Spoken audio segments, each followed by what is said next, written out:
Are you tired of bugs scaring the shit out of you with their disgusting multiple legs and gross crunchy bodies? Are you sick of the vacuum giving you sass and not sucking like it should? Why don't you just shut off? What are you gonna do, suck me to death? Let's just say I wouldn't take any lip from my refrigerator without bringing down the swift hammer of justice. And if you feel the same, we want you to join the Helldivers today. Upon enlisting, you will not only be serving Super Earth and be the tempered steel of democracy and freedom, you will also become one of Super Earth's finest citizens and will be the shield that protects our way of life. I know what you're thinking. This is too good to be true. But wait, there's more. Upon signing up, you will also receive an awesome cape, access to military-grade firearms, and the ability to rain hellfire upon the fascist foes of democracy with the input of a few commands. You know what wins wars? Money. Lots of money. And there isn't much more expensive than dropping the salary of the entire middle and lower classes of Super Earth on your enemies by way of airstrikes, minefields, turrets, and bombs. The best defense is a good offense, right? So get out there and take out those filthy bugs and sentient microwaves. And spread managed democracy throughout the galaxy. This is a PSA for all Helldivers. Staff Sergeant Ploop did not take the camera lens off of the camera before recording this, so some of it may not align with what he's talking about. But have no fear, democracy is still being spread. I hate reading shit. This is why I'm on re-education and being forced to make this video. Please help me. I'm in the trenches. He's coming. I gotta go. Bye. Those aren't the lines, trooper! Welcome back to the channel, Plooper Troops. I'm your host, Dylan, and if you're new here, welcome to Break the Backlog, the show where I sit down and provide my thoughts, opinions, and personal stories about a particular game that I've been playing. Today I wanted to talk about the multiplayer smash hit of the last couple months, Helldivers 2, and my experience with it after playing around 50 or so hours. This game took the internet by storm, and as such, it went from being a game that I thought looked pretty cool, but probably wasn't something I'd pick up anytime soon, to a game that I ended up playing a lot of in a very short time, as many of my friends were telling me just how much fun it was. There have been a lot of opinions on this game and decisions made after its initial launch, and so I thought I would take some time to record and share my experience with Helldivers 2 and my thoughts on how I feel about the game. I do want to mention that while I have played quite a lot of this game, the last time I played was at the beginning of March, which would have been about two and a half weeks before I finished this review. So if I mention some issues with the game that maybe have been ironed out, that could be why. This is mostly my experience and the overall vibe of how it felt while I was playing this game. Without further ado, let's strap in, suit up, and drop hot as we look at Helldivers 2. Helldivers 2 is an interesting game from a narrative perspective, as there really isn't a single player or even co-op story-centered mode within this game. There are bits and pieces of lore kind of scattered through the game through flavor text found in the field by inspecting items or by reading the in-game information or encyclopedias, and to listening to dialogue bits that you hear while you're on your ship, but this isn't actually where I found out most of the information of the story of this game. A lot of the information about this game that I got was shared through the community, as a social aspect of this game and its world are really the heart of what makes this game so special. In the Helldivers world, the leaders of the various powers that be on Earth have unified and become Super Earth, a managed democracy that is essentially a political system with the illusion of choice and freedom for its citizens. In reality, the political leaders control pretty much everything, media is heavily influenced by propaganda and controlled, and those who do not bend the knee are sent for re-education or at sometimes even termination.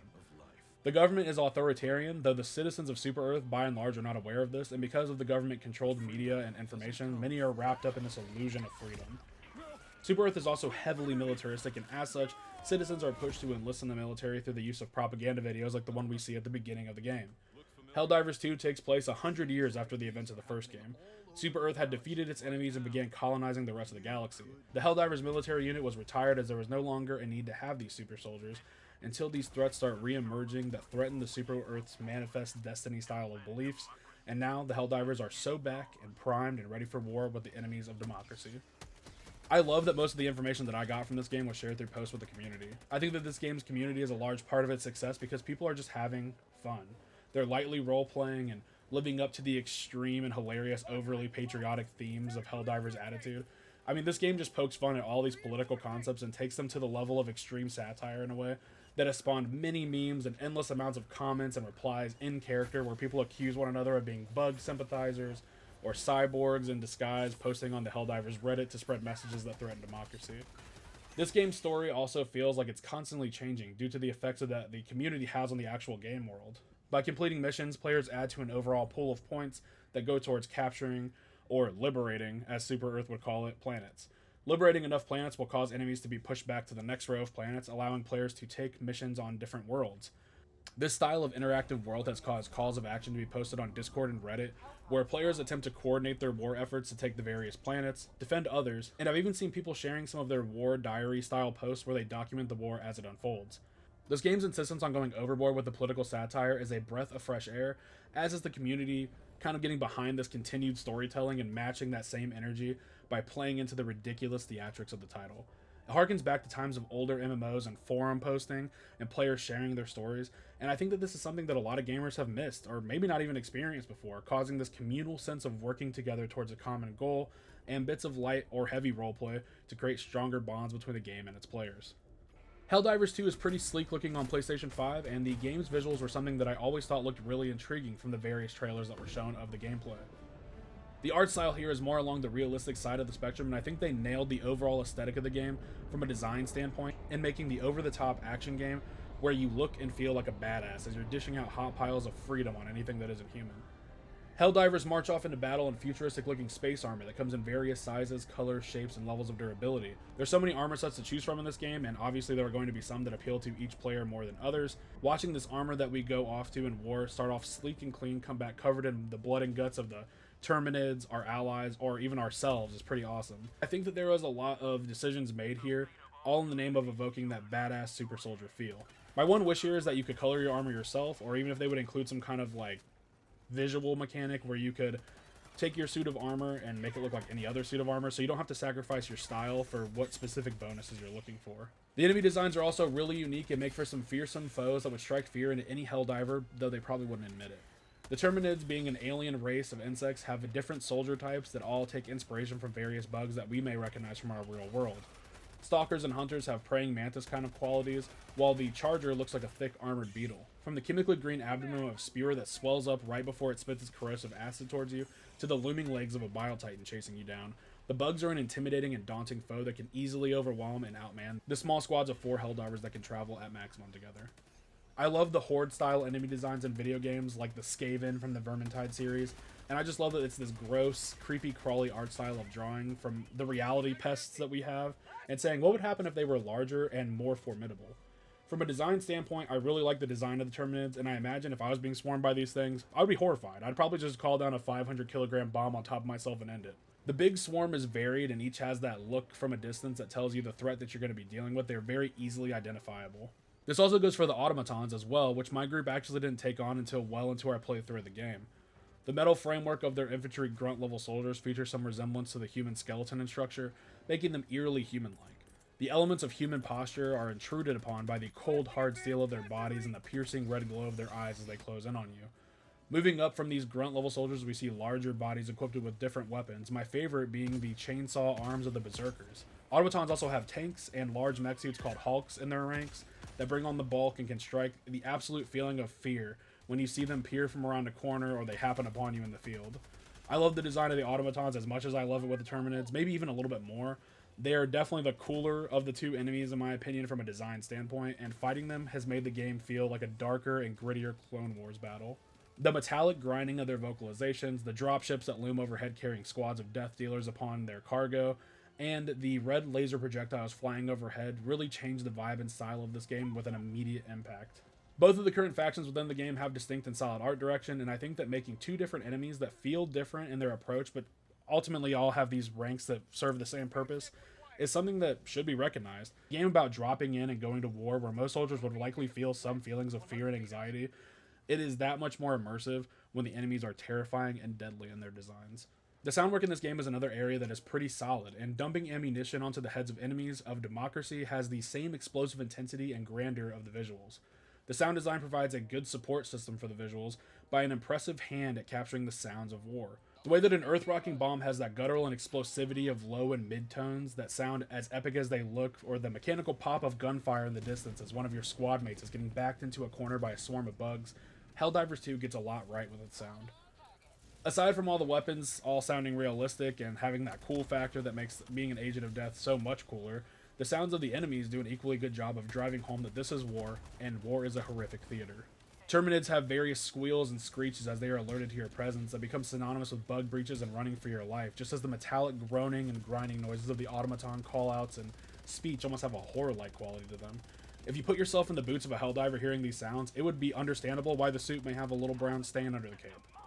In such a combat-focused game, I think the sounds of battle and trying to capture the chaos of firefights and close-quarter battles, or running out in the open in fear of your life to the safety of a turret or dropping airstrikes behind you, all of the sound effects work really well in giving an overall soundscape of that Hollywood depiction of war that many of us are used to. As for the voice acting, there is some, with certain NPCs on the starship you own making comments towards you and the Helldivers themselves having vocal lines that do have a bit of repetition to them, but the emotion behind the screams and war cries that belt out of them while they're mowing down enemies is pretty awesome. Voice acting isn't enough to do really a full look at, but what is here is pretty good, if not a bit shallow in terms of the number of voice lines. The soundtrack in Helldivers features a few tracks and is kind of low-key, and not something that I would probably listen to outside of the context of this game, based solely on the fact that other than the main theme, much of this music is just to add a bit of ambiance, and it's buried beneath the other sounds of this game. Now, this makes sense why they would do that, as the sounds of combat would be loud and violent, and I'm not in any way saying that the music is bad, it's just a bit too low-key to really be of an in-depth look. The main theme is a nice epic send-off to battle, though, and hearing it as we're dropping to the surface of a hostile planet is a reminder that we are Super Earth's sword and shield, and we're here to defeat the enemies of humanity. It's very recognizable, it's played on every mission you go on, so it's a nice little touch of detail, I think. All things considered, the sound design of Helldivers 2 does a comparable job in supporting the visuals of the game, adding to the epic and oftentimes harrowing fights we find ourselves in. Helldivers 2 is a third-person co-op shooter in which players work together in squads of 4 at maximum to carry out various orders and missions provided by the leadership of Super Earth's military. Helldivers will be running, diving, dropping, and suiting up to take out the foes of freedom and humanity. These missions vary in nature and include goals like destroying the nests and factories which serve as production for the soldiers of the Terminids and Automatons respectively, evacuating high-profile civilians from hostile planets, destroying the insect eggs or the Automaton dropships, and launching nuclear missions to help eradicate the foes on a large scale. Both of the factions currently in the game offer completely different gameplay experiences, and I found that to be really refreshing.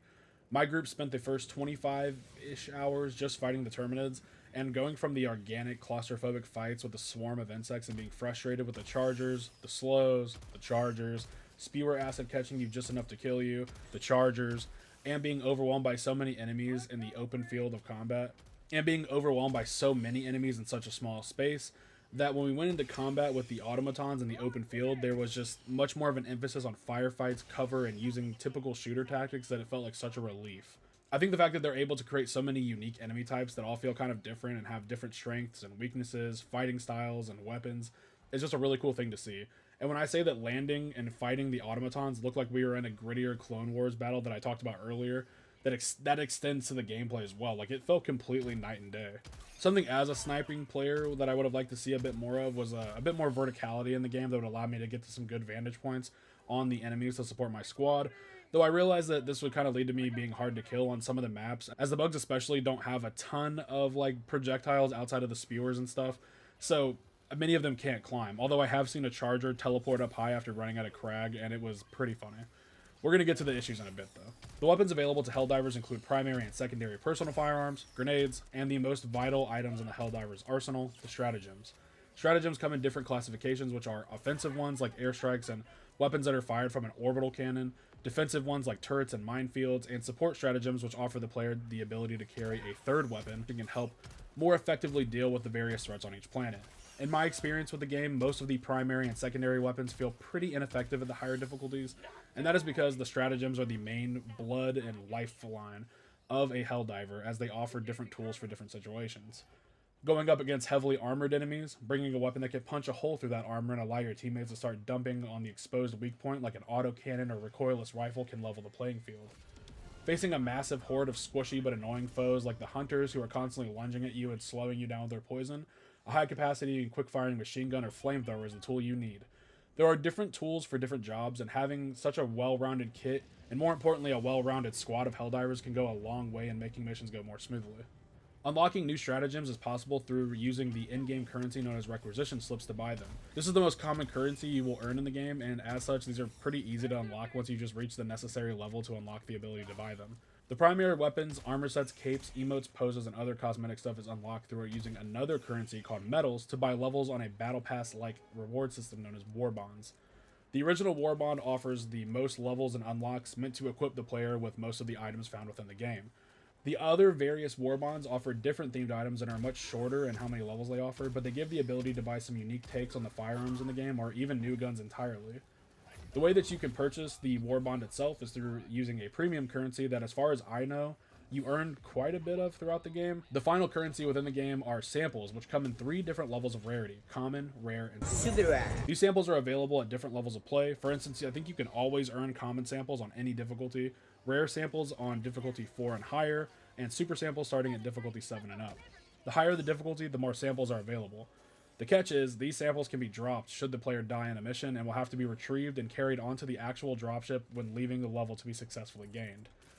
The samples are used to buy ship upgrades that provide massive bonuses to your Helldivers stratagems, and they make dishing out democracy much more efficient and powerful. Now, at the peak of my playing, there was a hot debate as far as the guns go and what was the most efficient loadout for dealing with the most annoying in the enemy of the game at the time, Chargers. This combo was the Railgun and Breaker Shotgun. Chargers have thick armor that normal bullets bounce off of, and this was able to be punched through by firing 2 shots of the railgun at one of their front legs, and then quickly switching to the powerful Breaker Shotgun and firing about 4 shots to that exposed leg that would finish the job.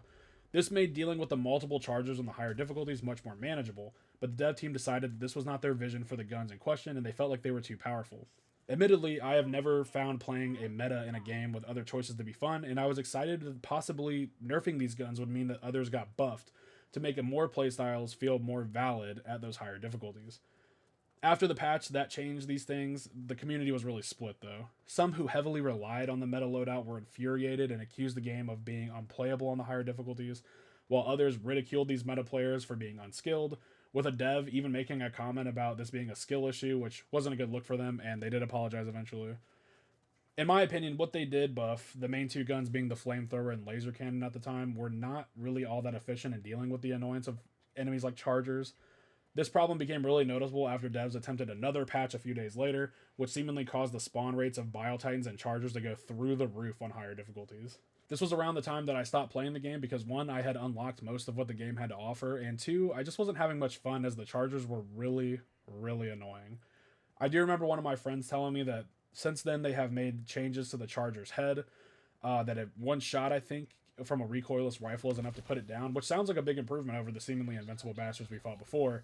But I would love to see more of these buffs and balancing in the future that allows other weapons to shine and be effective at armor piercing especially. I know a popular community opinion at the time was the laser cannon should be able to melt a point of armor if it's like focused on that same point for over a time, or the fire damage of the flamethrower could stack to increase its potency.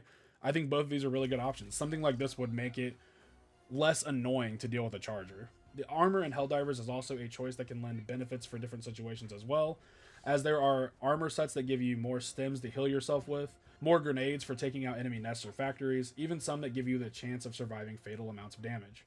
Armor comes in 3 different levels of protection as well, with light, medium, and heavy offering all different playstyles. There was a bug at the beginning of this game's launch where armor values didn't actually matter, and that's been patched out now, and they do work. My complaint with the armor is that the trade-off you take for movement speed for protection does not really feel, currently, like it's worth it.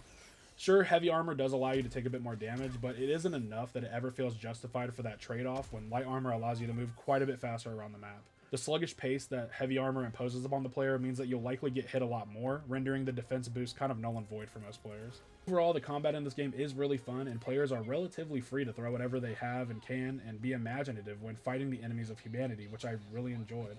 Linking up with some friends and getting put into this chaotic battle with tons of enemies bearing down on you is really intense, and sometimes the thrill of just surviving is the best part of this game. Unfortunately, the experience for me was bogged down quite a bit by the issues we talked about already, in combination with some of the issues we're going to cover in a few minutes, but I found myself needing longer and longer breaks away from this game, just being frustrated with things not working right or being overwhelmed in ways that felt a bit unfair at times, until I ended up just shelving it for now.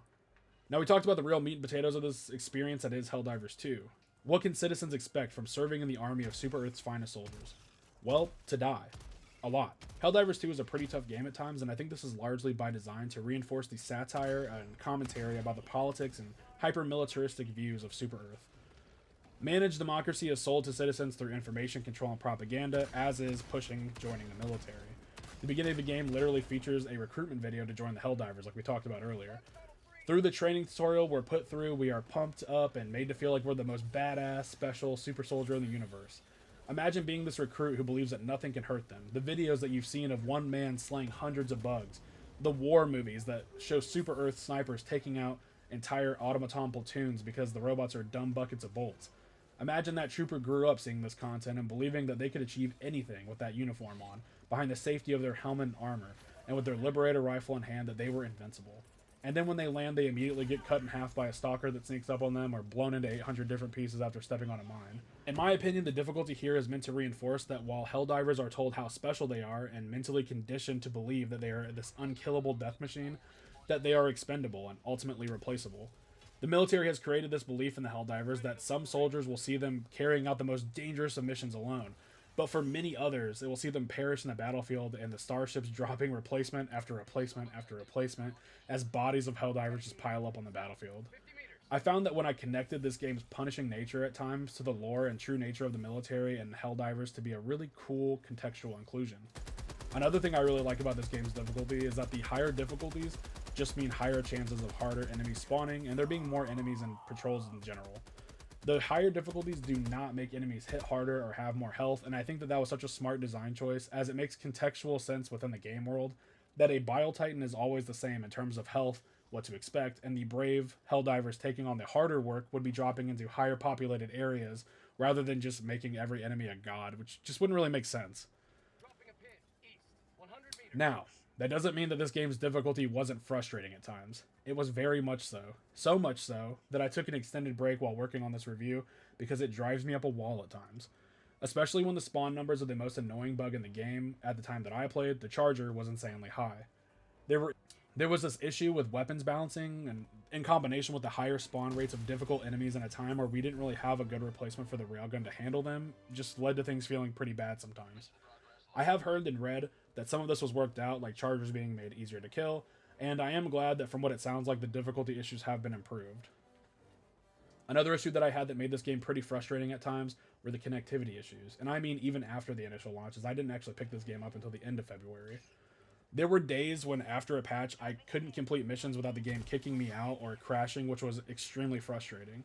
Then there were times where I couldn't log back in, or even if I was able to, there would be no sign of an issue until we were deep in another mission for it to happen again.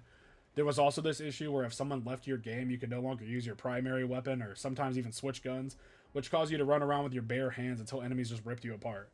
Oh, well, that's good, little Dillet. Your guns came back after you spawned, right? No, they didn't, and I was forced to leave the mission and come back, or sometimes even turn off my PS5 and turn it back on. Eventually, I ended up turning public matchmaking off because this, in combination with the frequent connection issues that people were having, were just an abysmal duo of issues to have. There was also an issue that I had pretty recently where I couldn't add certain friends to my friends list. This has been talked about on the Reddit, YouTube, Discord, a lot of places, and the devs have just recently addressed this after the game being out for quite some time. At the time I was originally writing this, they had not even acknowledged that this was an issue, and from what I can tell by a few Reddit posts I looked through, some people are still having the friends list issue. Then we have issues with payouts of medals that you get to buy levels on the battle pass for major and minor orders. These orders are essentially dailies and weeklies that make earning medals really efficient as they give quite a bit of them as a reward. Well, they're supposed to anyways. There was a massive issue where players had not received their payment for medals in completing not one, but 2 major orders before the update where they added the mech suit. This meant that some players were missing some 90 medals or maybe even more, and I remember it took me a long time to get these rewards, which was really annoying as I wanted to progress in the battle pass. More currently, from what I've heard, there's a bug in the game that crashes your game if you use an arc weapon. I mean, this game has just had a number of issues since it's released. If you want a more recent look at what some of the game is going through, a YouTuber by the name of Stylosa does a good job of keeping up to date with the updates and the issues, and I'll drop a link to his most recent video in the description below. Apparently, from what he has shared in his most recent video, there are still a lot of issues with the mechs blowing themselves up if you fire a rocket while turning a certain direction, to the game having widespread crashing issues on both PC and PS5. The live Galactic War update, where players can work together for like a common goal, has actually been paused while they're trying to sort out all these issues. These bugs and issues have been extremely frustrating for many, and as I said earlier, they're the biggest reason why I retired and hung up my cape. We've been fighting tooth and nail against the bugs and bots, but it turns out the game itself was our biggest enemy in the war for democracy. Helldivers 2 is a game that I feel really split on. What is here is such a fun breath of fresh air in the gaming community. It's a game that knows how to have fun, backed by a community that loves it, and is really the blood that has continued to give it life. This game has brought people together in the spread of propaganda-based memes, comedic in-universe posts, and interactive war effort that all players go through, that get to work together on, and it's really spawned a community of old that we don't really see in games anymore today. The narrative is over the top and satirical in all the right ways, and the lore is really interesting to gather through both in-game sources and engaging with the community. The presentation is pretty solid with some pretty sleek visuals and sound design that capture the essence of the hell that is war. The gameplay is fast and visceral with plenty of style points to evoke the feeling of being a badass super soldier. But all of this is held back by the myriad of issues that have plagued this game since its launch. I really hope they continue to iron out this title and get it into a more stable state for all of us to continue enjoying. Because if things continue going this way, where every patch seemingly breaks something in the game in some annoying way, I fear that a lot of people will start to look to other games to spend their time with.